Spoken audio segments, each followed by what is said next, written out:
Hello everyone and welcome. In this video we're going to be checking out the engineering behind Formula Drift machines. I've been invited by Gumout, a Formula Drift sponsor and scientific leader in fuel additives, to explore how Von Gittin Jr.'s Mustang is capable of such impressive slides. There are several focal points for an ideal drifting device. Diving right into it, the engine used is a 410 cubic inch, naturally aspirated Roush Yates V8. Running on 110 octane fuel, the engine produces around 840 horsepower and 740 foot-pounds of torque with a max engine speed of 9,000 RPM. There are some unique characteristics of the engine's cylinder head which allow for highly efficient flame propagation across the top of the piston. The pistons are flat-topped, while the cylinder head has somewhat of a kidney bean shape. Because the cylinder head isolates the combustion chamber to one side, as the piston moves up, it forces the air-fuel mixture to swirl in the open pocket. The result of the well-blended and turbulent air-fuel mixture is very fast flame propagation, and it helps allow for the engine's high compression ratio of 14:1 as little spark advance is required. You might wonder why over 800 horsepower is necessary. This allows for the car to drift at much higher speeds, assuming the tires have enough grip. Engine power is sent through a 4-speed dogbox transmission, where it then travels to a Winter's quick-change rear differential to finally split the torque between the rear wheels. All of the gear length tuning is done through the rear differential, as gear sets can be swapped out very quickly and can adjust the engine RPM for a given gear within 100 to 200 RPM. The goal here is that worst case, Von Gittin Jr. will only have to make a single gear shift during the race, aside from bringing the vehicle up to speed, and minimizing shifts will minimize the room for error. Moving on to the suspension, this is where things might seem slightly counterintuitive at first.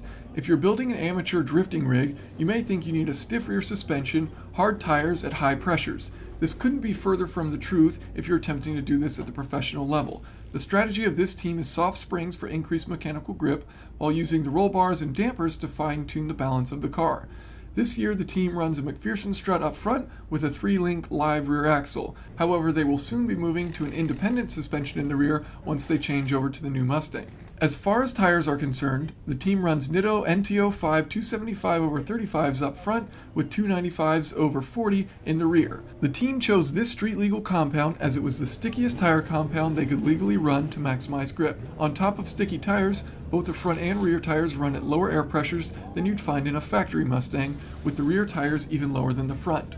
Once again, this is to maximize the friction coefficient of the tire and increase mechanical grip. So why the soft suspension and wide sticky tires with low air pressure? The more grip the car has, the faster Von Gittin Jr. can drift the corners and the more control he has of the vehicle. You may have noticed the brakes are drilled, and this isn't something common in motorsport. In drifting, the amount of braking is low, and thus the amount of heat rejected into the brakes during a single run is quite low, so they can get away with using unvented drilled rotors without worrying about the stress risers causing cracks. The large drilled holes are there for weight reduction purposes. As far as aerodynamics are concerned, this is not a focal point for this team for two very logical reasons. First, the cars are often not driving at speeds high enough to have heavy influences from aerodynamic features. Second, as the goal is to get the car fairly sideways, you can see how optimizing the airflow for the car front to back would minimize the effectiveness of the aerodynamic features while sliding. In order to do this really effectively, you'd want to have active aerodynamics that could take advantage of which direction the car is drifting, but this would only add further cost and complexity to an already expensive and elaborate endeavor.